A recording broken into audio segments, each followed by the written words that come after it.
My inverter is too big, and yours might be too big too, but there's a really easy fix for that, and it doesn't cost very much either.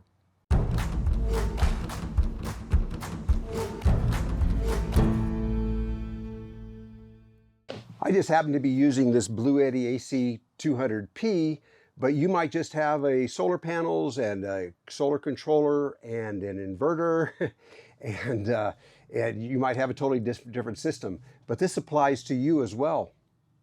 I don't have batteries anymore or a controller. My solar just goes directly into the AC 200P, and then there's a 25 amp outlet over here that powers the bus bar that runs this trailer. 25 amps, that's quite a bit for us in this little trailer. But this Bluetti has a 2000 watt inverter on it. That's a lot. And I'm not running microwave ovens or anything like that. And the thing is, most people, or a lot of people, when they build a system, solar panels, charge controller, couple of batteries, and an inverter, and they'll put in a pretty big inverter, 2000 watts, 2500 watts, 4000 watts, put in the biggest you can afford. There's a big problem. For example, on this Bluetti, when I turn it on, and I turn on the AC over here, just sitting here, it's using 2.5% of its battery capacity per hour. So if I turn on the AC and then don't use it and I just walk away and I come back 10 hours later, I've drained my batteries by 25%. All inverters use power to run. So in your own trailer, if you've got a 2000 watt inverter and you turn it on and you're not using it, it's doing the same thing. It's draining your batteries even though you're not using the AC. What about this situation? What if you just want to plug in your Starlink? Now, Starlink runs on 110, and it uses about 45 watts per hour. What the heck do I need 2000 watts to run a 45 watt Starlink? And in the meantime, my inverter is also drawing down. I don't need a 2000 watt inverter to run my Starlink. My other personal situation is my laptop. When it's plugged in, it varies between 65 watts and 135 watts. Once again, I don't need a 2000 watt inverter to do that. So if you already have a trailer set up with a big inverter, then you're going to need to install a smaller inverter alongside of it. Yeah, 2 inverters. But that's actually very easy and very inexpensive.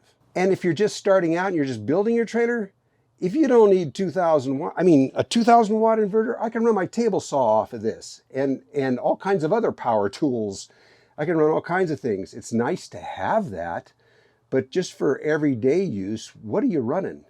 So think about that and only install an inverter as big as you actually need. You'll save some money and you're going to save a lot of electricity in the long run too. So what I got is this little 400 watt Bestech inverter. 400 watts, and it's pure sine wave. Now that's the important thing too. Of course, this is pure sine wave, but I made sure I got a pure sine wave inverter because I want to run my laptop and the Starlink and I don't want to damage them. This was under 50 bucks on Amazon. It's got 2 plug-ins, it's got a couple of USB ports over here and an on-off switch.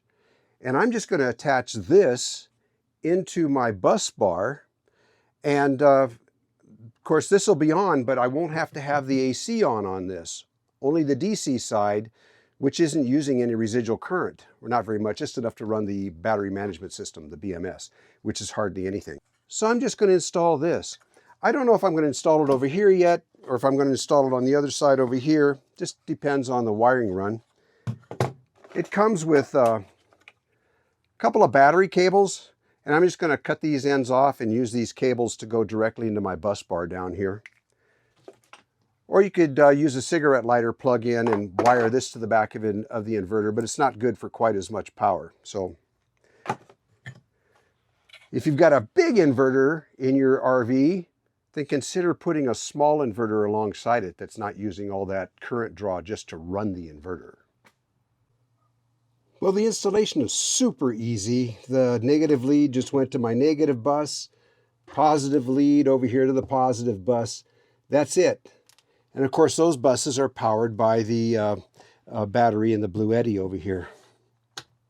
Now, I misspoke when I said this was a 400 watt inverter. This one is a 300 watt inverter. I wanted it as small as possible so it didn't draw any more current than necessary. This is not a review of this inverter. There are dozens of them on the market. There's probably better ones. I just saw this on Amazon, and it was pure sine wave, and the price was right, and it looked good in its extruded aluminum housing and everything, so I went with this one. However, now when I turn this on, the power draw on the Blue Eddy over here is under 10 watts. So this inverter in its on position with nothing plugged into it is only drawing 10 watts or less. That was the whole idea. So this gives me the best of both worlds. If I have some heavy power tools or drills, saws and things like that I want to run, I can run it off of this.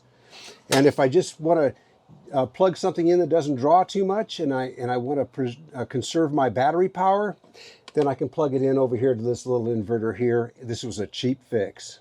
I just wanted to share that with you. Just consider it a tip. Hope I helped you, and we'll see you around.